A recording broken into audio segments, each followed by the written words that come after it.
Ang kwentong ito ay hango sa totoong buhay. Karanasan ito ni Pakas. Taong 1988, sa Riaya, Quezon.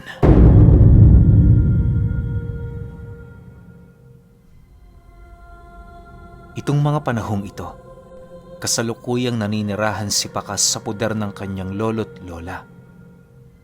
Magmula kasi noong namatay ang kanyang mga magulang, nagdesisyon niyong kupkupin siya.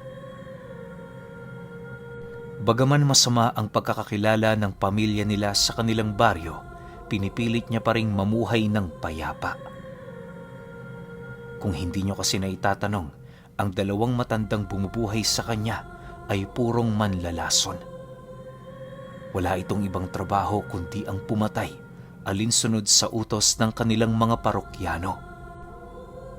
Madaling lapitan ang dalawang matanda, pero kapag nagkamali ka, madadamay pati pamilya mo. Minsan na yung nasilayan ni Pakas na pumatay sa kanilang baryo, gamit-gamit lamang ang isang patpat na binudbura nito ng tumigas na lupa.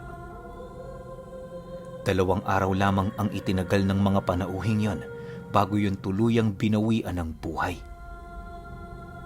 Ayon pa kay Pakas, na kahit alam ng mga albularyo kung sino ang may kagagawa ng panlalason, minabuti ng mga itong huwag makialam.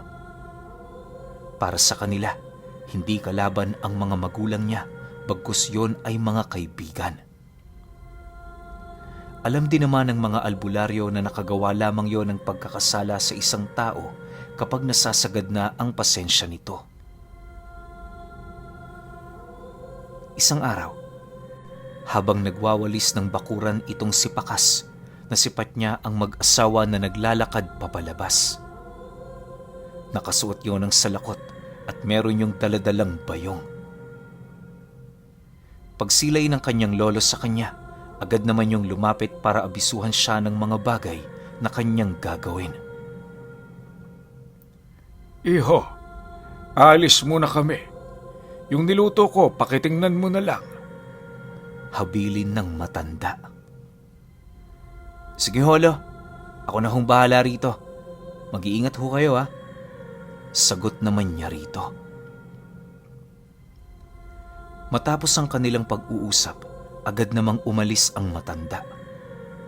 Pagpasok ni Pakas sa loob ng kanilang bahay, pumungad sa kanya ang isang maliit na kawa na punong-puno ng ulam na niluluto nito. Dahil dito, minabuti niya munang isantabi ang kanyang trabaho sa kadahilanang alam niya sa kanyang sarili na magagalit ang matandang yon sa oras na malaman nitong pinabayaan niya ang iniwan nito sa kanya. Makalipas lamang ang ilang oras, dumating na nga ang dalawa. Pagbukas ng pinto ni Pakas, bumungad sa kanya ang mga seryoso nitong pagmumuka na parabang hindi naging maganda ang kinahantungan ng kanilang lakad. Pagpasok ng dalawa sa loob, dali-dali naman yung tumungo sa kanilang silid ng walang sinasabi. Si Pakas naman noon, minabuting bumalik na sa labas para ipagpatuloy ang kanyang naiwang gawain. Kinahapunan, habang abala siya sa pagtatabas ng damo, bahagya naman siyang natigilan nang maramdaman niya ang paglapit ng kanyang lolo. Pagsilay niya rito, pumungad sa kanya ang maamo nitong ngiti na parabang labis siyang nasiyahan sa kanyang ginagawa. Maya-maya pa, nang mag-usap na sila, doon niya napag-alaman ang naging lakad nito kanina.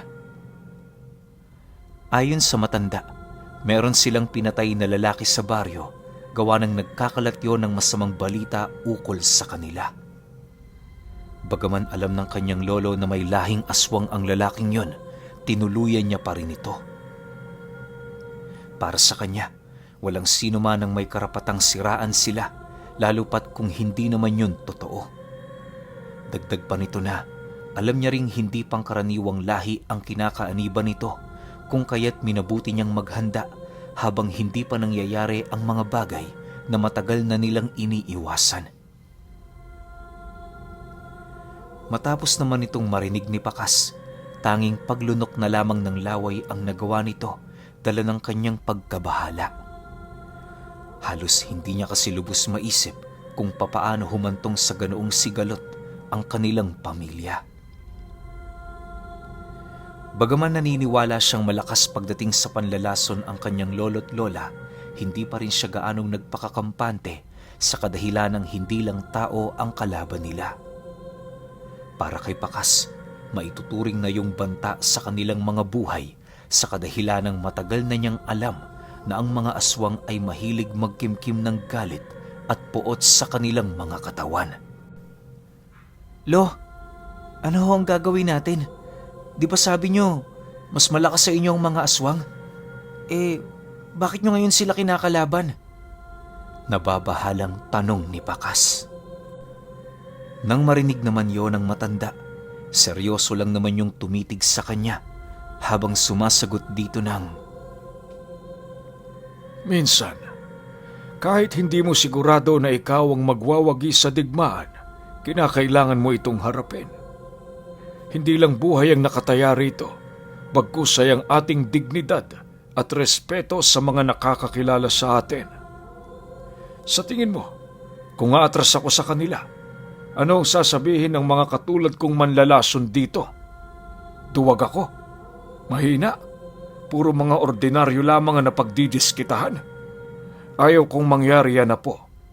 Huwag kang mag-alala, hindi ako papasok sa isang gulo kung hindi ko alam ang daan papalabas rito. Matapos nitong makapagsalita, doon na nito inilahad kay Pakas ang naisip nitong plano.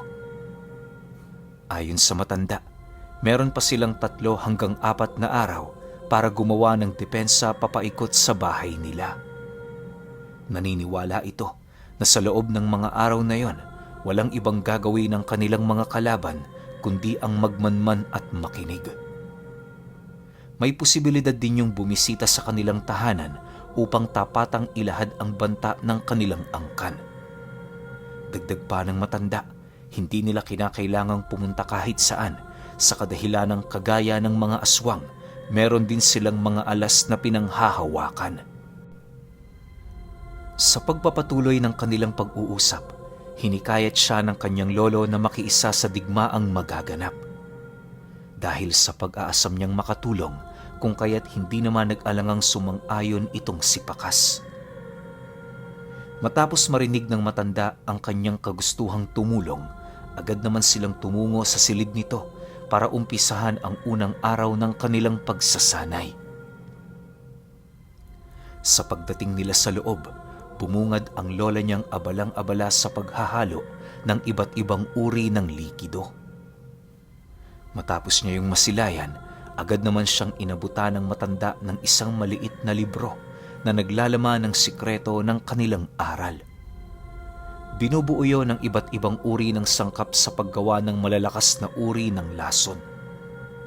May mga buhay na salita ding nakaukit sa librong yon na siya namang nagsisilbing baluti para sa mga nilalang na nagsasagawa ng lason upang hindi sila mabiktima nito.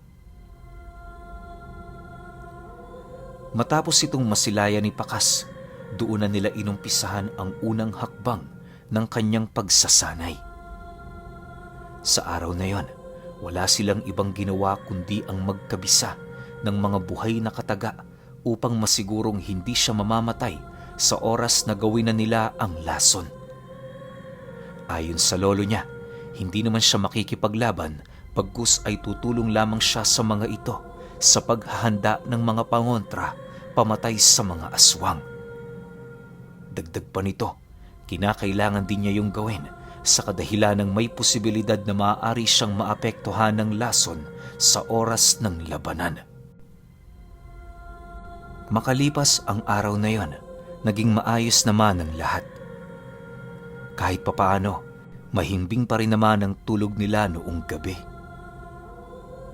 Pagsapit ng umaga, napansin nila ang iilang mga panauhing panayang pagdaan sa bahay nila.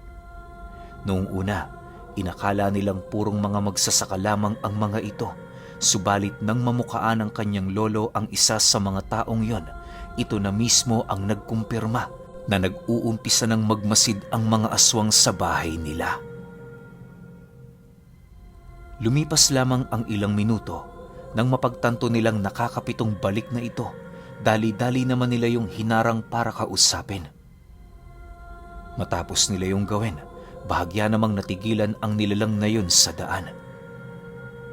Habang pinagmamasdan nila ito, kitang-kita ni Pakas kung papaano yun bumulong ng mga usal sa hangin na animoy gumagawa ito ng pangontra laban sa kanilang dalawa. Dahil sa kanilang mga nakita, labis-labis naman ang galit ng lolo niya, gawa ng hindi nito maatim ang pagkakaroon ng lakas ng loob ng nilalang na yon na harapang magmanman sa kanilang tahanan kahit nasisipat nitong nagbabantay sila. Sinong nag-utos sa iyo para gawin ang bagay na ito? Pakisabi sa ulo ng angka ninyo, hindi kami natatakot kahit gaano pa karami ang miyembro ninyo. Subukan nyo lang na pumasok sa bakuran ng bahay ko. Hindi ko kayo pakikitaan ng anumang awa. Babala ng matanda. Nang marinig naman yon ng aswang, napangisi lang naman ito habang sumasagot ng, "Masyado ka namang mainitin, tanda. Hindi ba pwedeng naglalakad-lakad lang ako rito? At isa pa, wala naman akong pakialam sa mga sigalot ninyo eh. Napagutusan lang din ako." Dahil sa sinabi nito, doon mismo nila nakumpirma na sinugo nga ang nilalang na yon para pagmasdan sila. Walang sabi-sabi, agad namang hinugot ng lolo niya ang telang nakatali sa bewang nito na siyang naging sanhi upang magliparan sa ere ang maliliit na piraso ng lason na unang beses lamang masilayan ni Pakas. Hindi yun gaanong napansin ng nilalang sa kadahilanang nakatuon ang wisyo nito sa kanilang dalawa. Maya-maya pa, matapos itong gawin ng matanda, agad namang naglakad ang lalaki papalayo sa kanila. Silang dalawa naman, minabuti na nilang pumasok para makapaghanda. Bago sila bumalik sa kanilang mga gawain, inabutan siya ng kanyang lolo ng basang bimpo.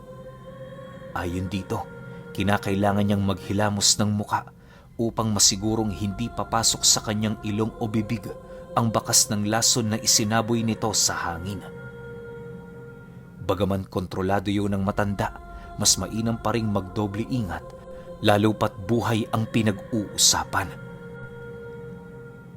Kinahapunan, habang nagpapahinga sila sa labas ng kanilang bahay, labis naman ang pagtataka ni Pakas sa kadahilanang magmula noong umaga, hindi na niya nakita ang lola niya. Ilang beses niya na yung tinanong sa kanyang lolo pero nagmamaang-maangan lang ito. Pagtalikod ng araw sa kalupaan, sakto naman ang pagsilay niya sa asawa nitong papalabas sa kanilang tahanan. Dala ng kanyang kuryosidad, dali-dali naman niya yung nilapitan para tanungin kung saan ba yon ang galing. Matapos namang marinig ng matanda ang kanyang sinabi, itinuro lang naman ito ang lupang kanilang kinatatayuan habang inilalahad sa kanya kung ano ang naroon sa ilalim nito. Ayon sa kanyang lola, sa ilalim ng kanilang bahay, merong kuwebang maihahalin tulad mo sa bahay ng langgam. Panahon pa ng ikalawang digmaan nila ito ginawa upang ikubli ang kanilang mga sarili sa oras na sumiklab ang digmaan sa kanilang lugar. Ilang buwan din silang nanirahan sa ilalim nito sa oras na nakabalita silang merong mga dayong sundalo na naglalakad patungo sa kanilang baryo.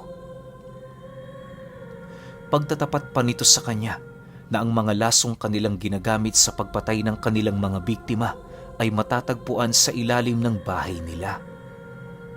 Upang mapatunayan ang mga katagang isinalaysay nito sa kanya, ito na mismo ang nagbigay sa kanya ng paanyaya na pumasok roon. Matapos namang marinig ni Pakas ang imbitasyon ng kanyang lola, walang pagdadalawang isip naman siyang sumang-ayon. Sa isip-isip niya, dahil sa mga nangyari, mas lalo niyang nalalaman ang sikreto ng dalawa.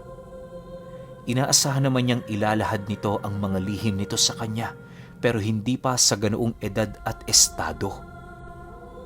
Pagpasok nila sa loob ng kanilang bahay, bumungad sa kanya ang kusina nilang merong uka sa gitna nito.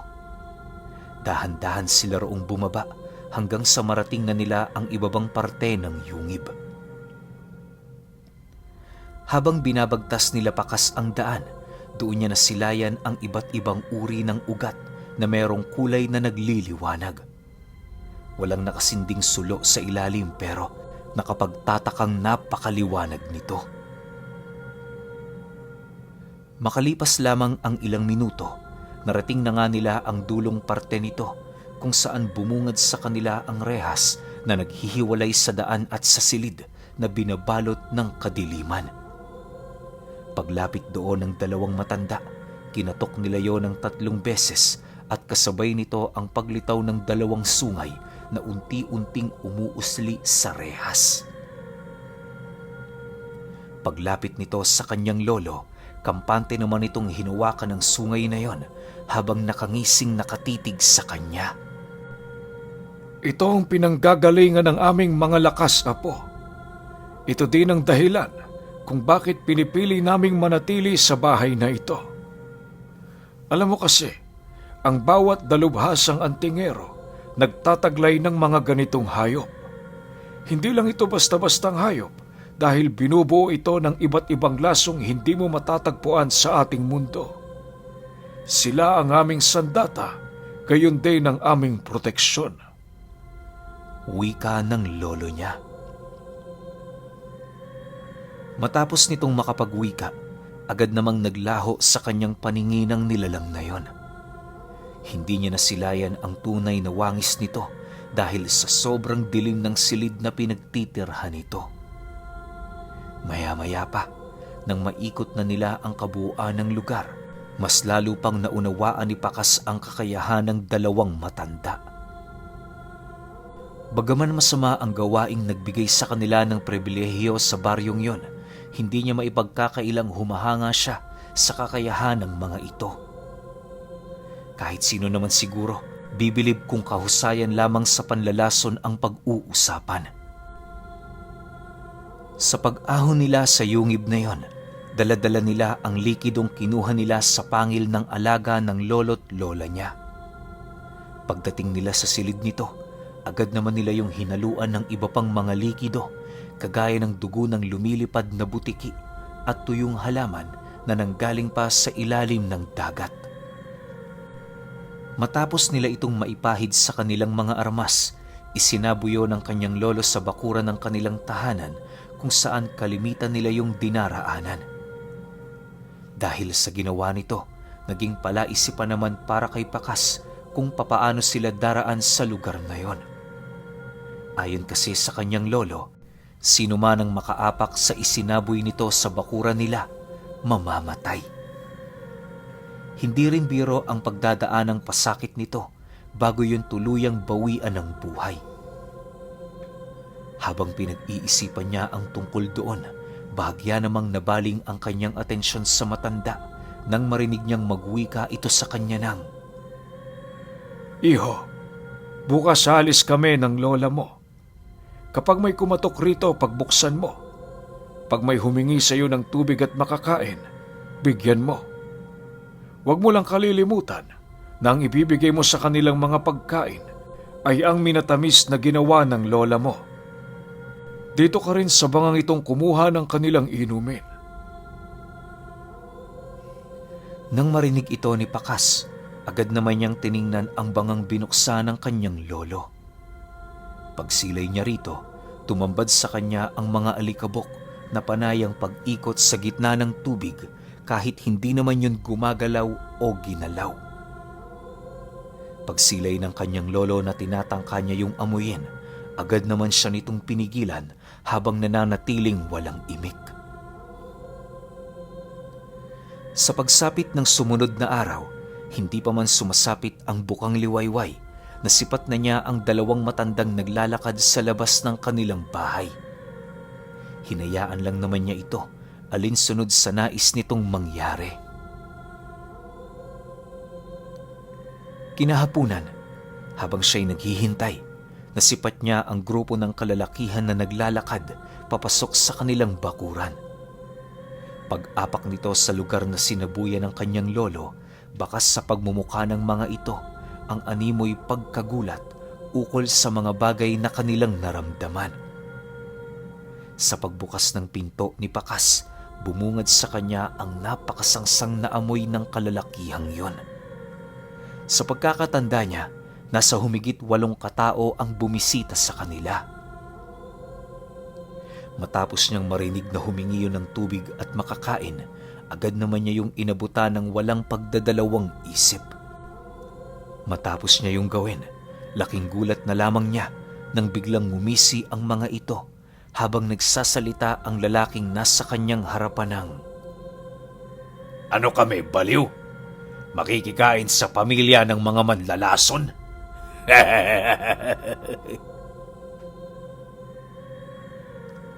Nang marinig naman yon ni Pakas, doon na siya unti-unting kinabahan.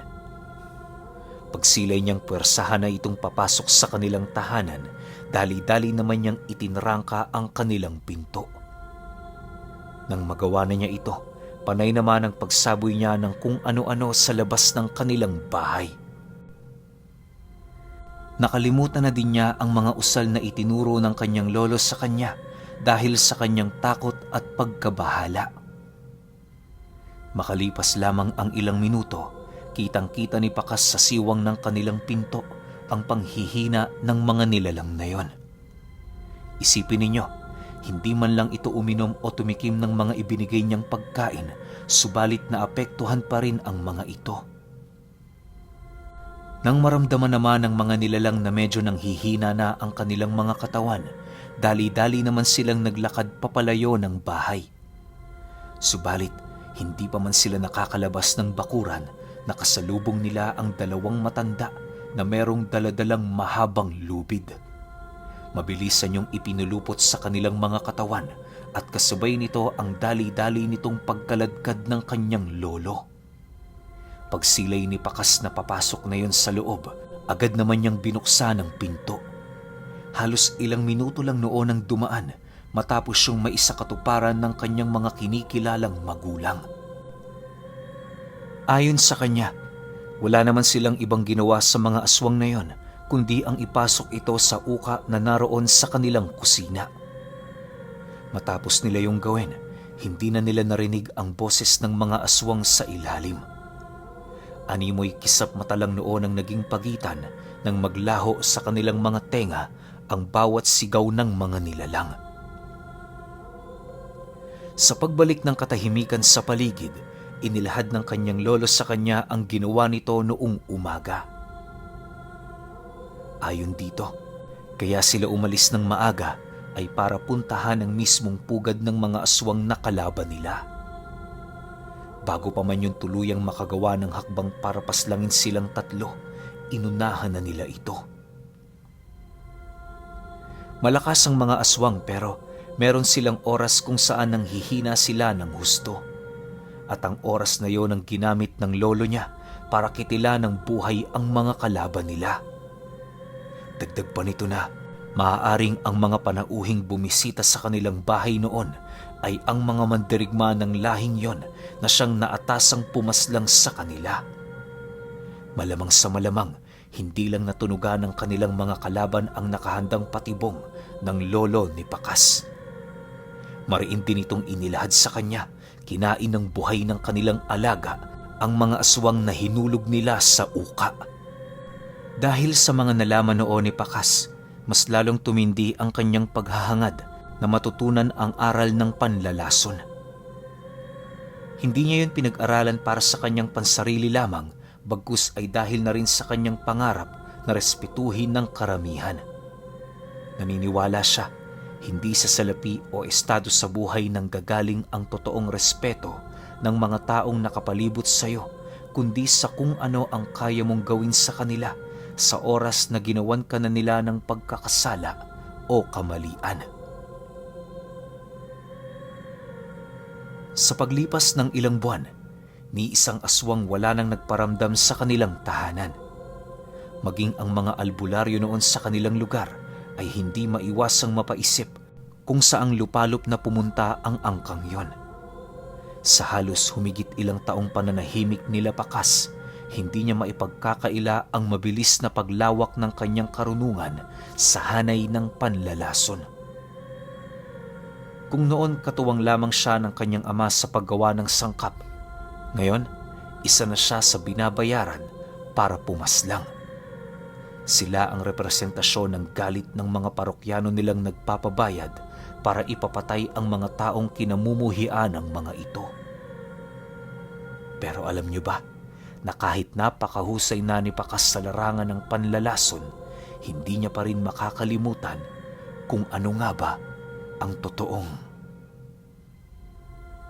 kahinaan ng mga aswang.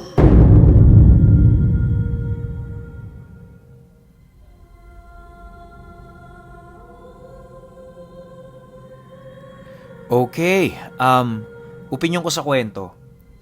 Hindi naman sinabi sa buong kwento kung ano ba talaga yung kahinaan ng aswang. Ang nabanggit lang dito oras ng kahinaan ng mga aswang. Siguro mas maganda kung oras ng kahinaan ng mga aswang. No? Yun na lang sana yung title natin. Pero hindi Yun yung nakasaad dito kaya susundin natin yun. Well, may punto din naman, di ba? Na meron din naman talagang kahinaan yung mga aswang. Bukod sa kung ano yung oras ng kahinaan nila, may mga bagay din silang kinakatakutan. Nakadepende na lamang yan sa kung anong lahi o kung anong angkan pinanggalingan ng aswang na yon. Meron din naman ng mga aswang na walang kahinaan, 'di ba? Marami na tayo na kwento na ganyan. Pero hindi sila mananalo kapag nakatapat sila na mas mataas yung aral sa kanila o mas maraming alam kaysa sa kanila, 'di ba? So napansin ko lang sa kwento, sobrang angas nito pero nakakatakot kasi nga nasa purong panig tayo ng kaliwa Isipin niyo, manlalason kontra sa aswang, 'di ba? Well, gusto naman natin 'yun kasi gusto nating marinig kung sino yung mananalo sa pagitan ng dalawang panig. Pero sa kwento na to, dahil sobrang talino ng lolo ni Pakas, tinalo niya yung aswang dahil sa oras ng kahinaan nila. Yun lang yung napansin ko. Pero kayo, kung may opinion kayo sa kwentong ito, comment nyo lang sa baba. Yun lang. Hanggang sa susunod na kwento. Salamat.